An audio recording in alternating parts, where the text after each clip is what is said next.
Olá a todos, sejam muito bem-vindos a mais uma aula do canal Biblioteca Portugal.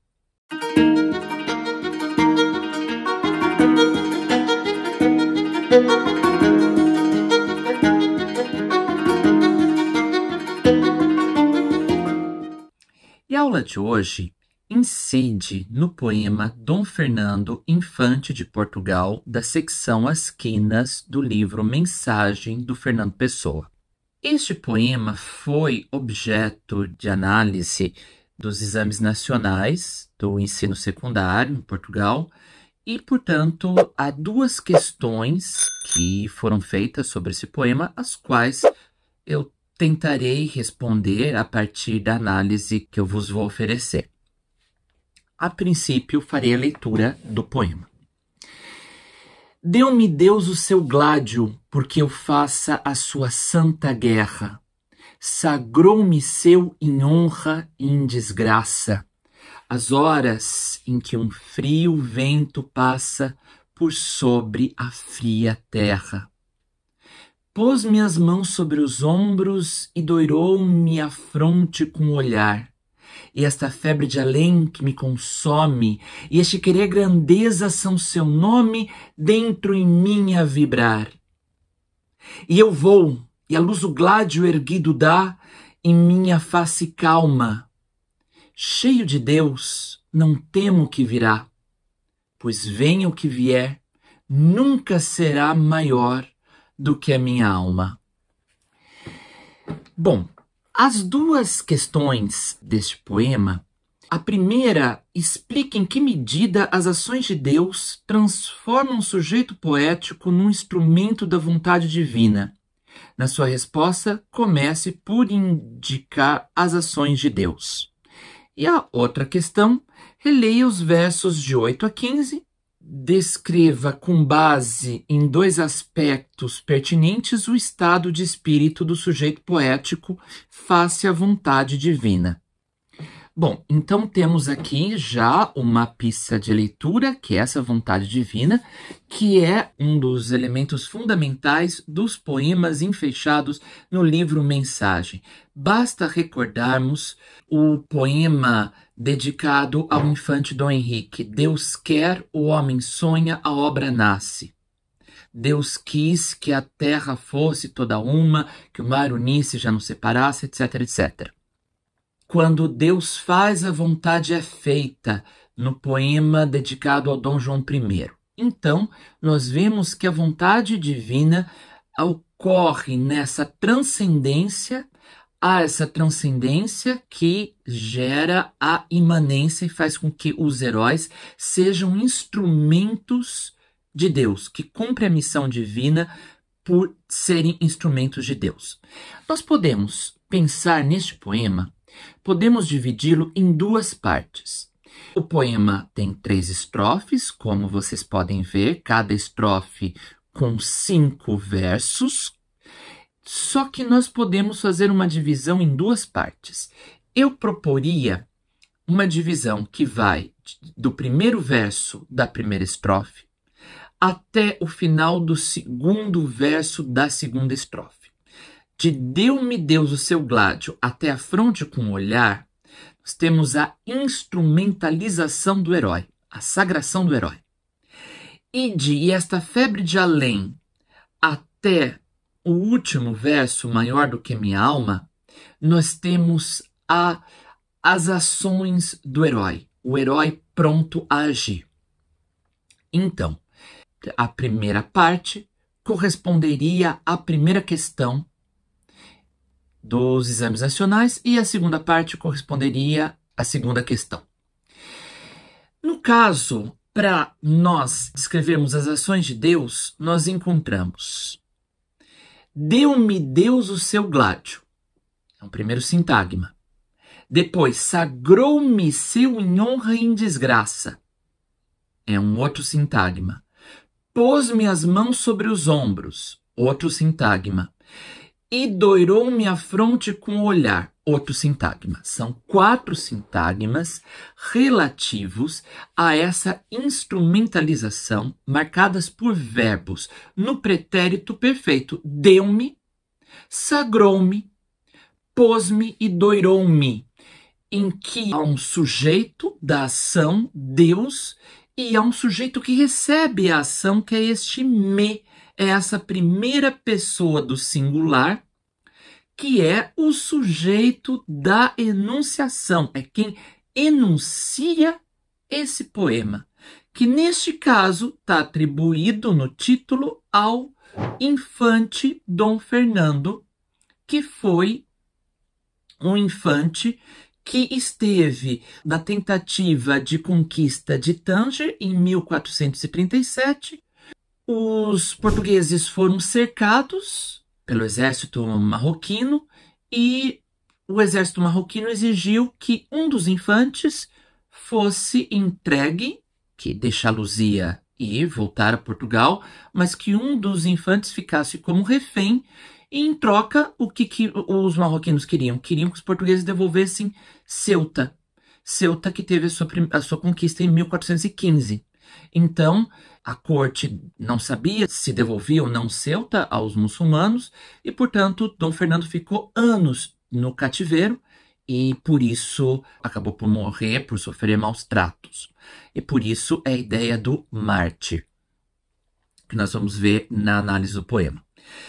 Então, nós temos este eu, que é o infante Dom Fernando, mas se atentarmos que este poema já tinha sido escrito, esse é o primeiro poema de mensagem, datado de 21 de julho de 1913. Ele tinha sido escrito para compor o número 3 da Revista Orfeu, que acabou por não acontecer, e havia um sujeito poético identificado com Fernando Pessoa ortônimo.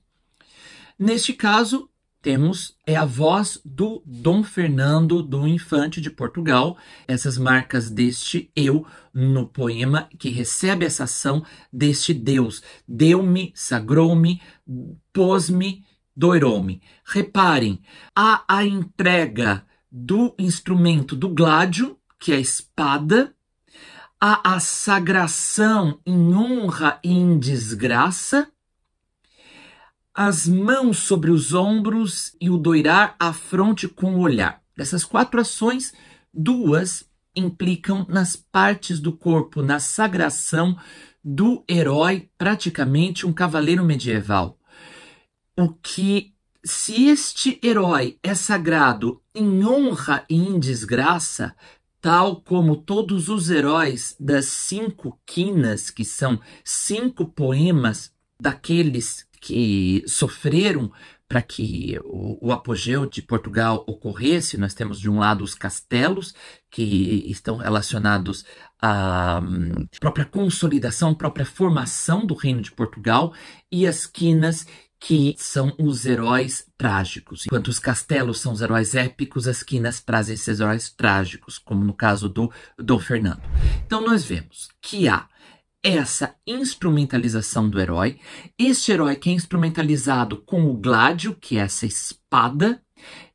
espada que se faz nessa claridade. Nós vemos que há essa sagração nesta hora que um frio vento passa por sobre a fria terra, mas o doirar a fronte com o olhar divino, faz com que essa chama, o me consome, a febre de além dentro em mim a vibrar, possam mobilizar este herói para a ação.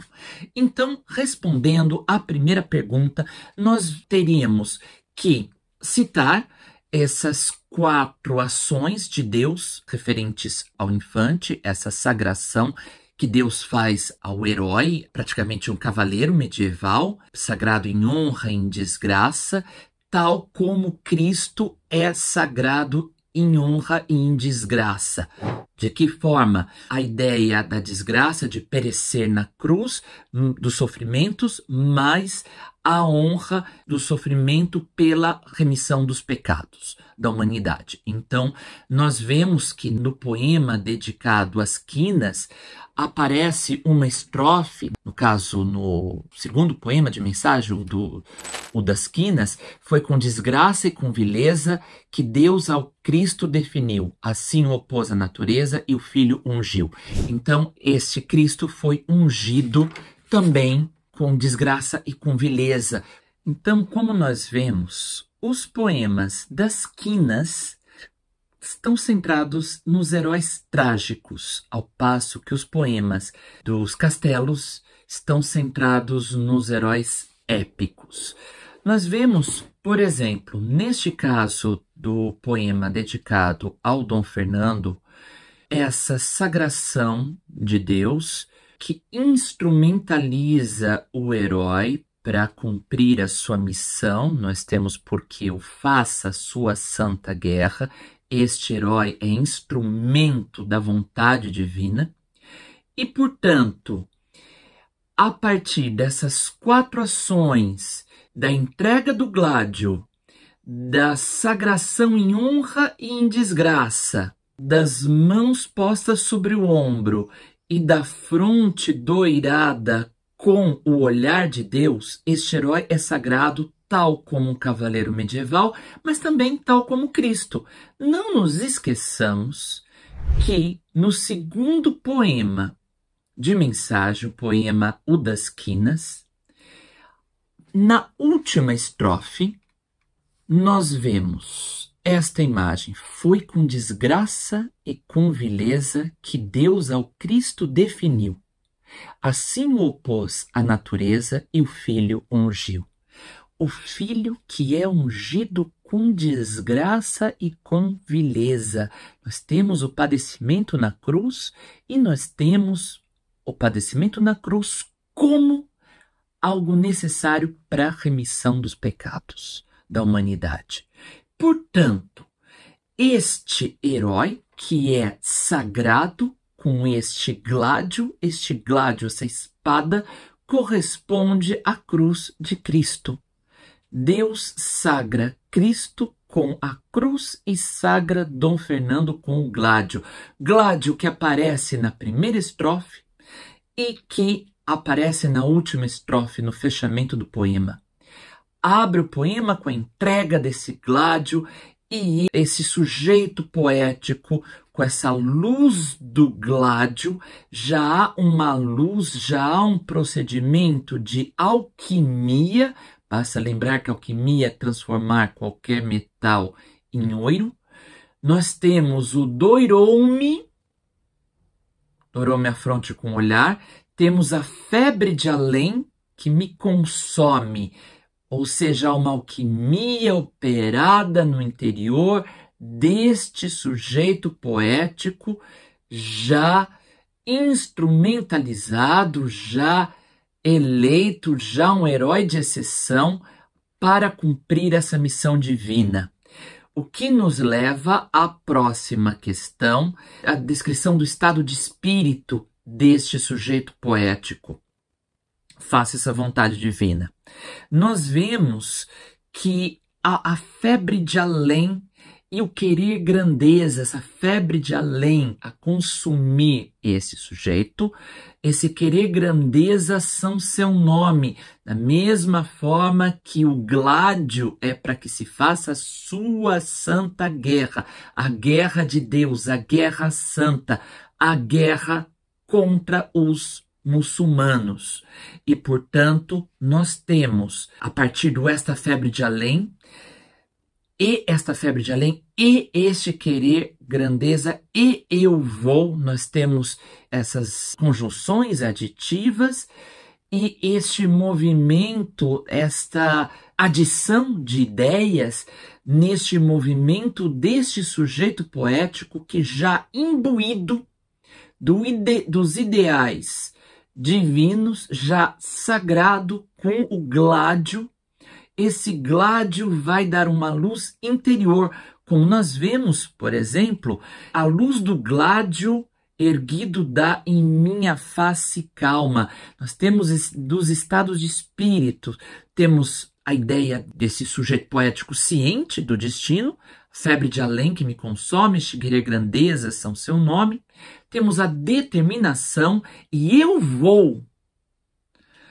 Temos o estado de calma e minha face calma, uma vez que há uma coragem, resultado dessa sagração divina, porque é um herói cheio de Deus, não temo o que virá. E, ao mesmo tempo, um herói abnegado. A abnegação é uma das componentes presentes nos 5 poemas, as 5 quinas de mensagem.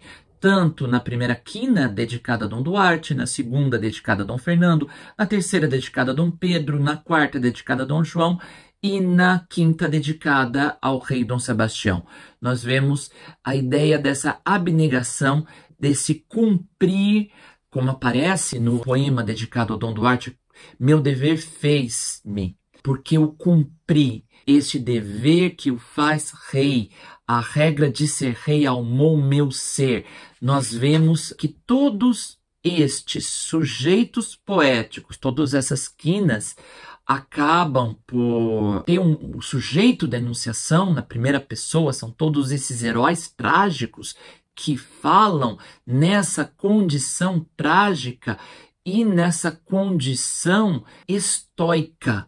Há um estoicismo em que há uma abnegação, o estoicismo como corrente filosófica que dava esse saber e essa tranquilidade tanto nas condições melhores como nas condições adversas. Então, nós vemos que estes heróis trágicos, estes heróis que são assinalados, mas para essa dimensão trágica de mensagem, são heróis que também cumprem essa vontade de Deus. Portanto, em Dom Fernando, infante de Portugal, nós temos numa primeira parte de deu-me Deus o seu gládio até a fronte com o olhar, temos a sagração do herói, a sua instrumentalização. Essa instrumentalização que se dá com o gládio e com a eleição de Deus, ao cumprir uma missão, o herói acaba por ter o destino atrelado a Deus. Este herói marcado por uma febre de além que o consome e essa luz do gládio. Nós temos todo um campo semântico do claro, do doirome, da febre, da vibração, da luz do gládio e a ideia de não haver esse temor uma vez que venha o obstáculo que for, nunca será maior do que a minha alma. A crença no fato de que a alma é indestrutível, a indestrutibilidade da alma. Essa alma em que já se sente Deus a operar na própria alma deste herói assinalado, sagrado por Deus. Portanto, a questão relativa aos estados de espírito do infante, nós podemos afirmar que há essa ciência do destino, a determinação, a calmaria e a abnegação. Então, sobre este poema, entre tantos aspectos que eu poderia trazer-vos, esses são alguns relacionados às 2 questões dos exames nacionais. É isso por hoje, até a próxima.